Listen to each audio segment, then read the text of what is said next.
కాబట్టి ఈ రోజు చాలా మంది వస్తున్నారు. ఇంకా రేపు నేను అనుకుంటే ఇంకొక 6 మంది రేపు జాయిన్ అవుతున్నారు.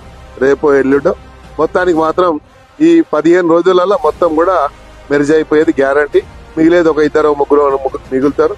ఆ మిగిలిన వాళ్ళు కూడా ఇక ఏమంటారు, అది ఎటు పోవాలన్నా అటు పోవాలా అని ఆలోచనలు ఉంటారు తప్ప అయోమయ పరిస్థితుల్లో మిగిలిపోయిన వాళ్ళు ఉంటారు తప్ప మనస్ఫూర్తిగా ఉండేవాళ్ళు మాత్రం ఎవరు ఉండరు. అక్కడ మనసు అనేవాడు ఉన్నవాడు, ఆత్మగౌరవం ఉన్నవాడు, సెల్ఫ్ రెస్పెక్ట్ ఉన్నవాడు మాత్రం ఆడ ఉండాడు. ఇప్పుడు చెప్తా ఉన్నాడు కేటీఆర్ గారు, ఇవాళ పేపర్లో చూశాను. ఏం చెప్తుండంటే ఈనాడులోనూ ఆంధ్రజ్యోతిలో చూశాను పొద్దున.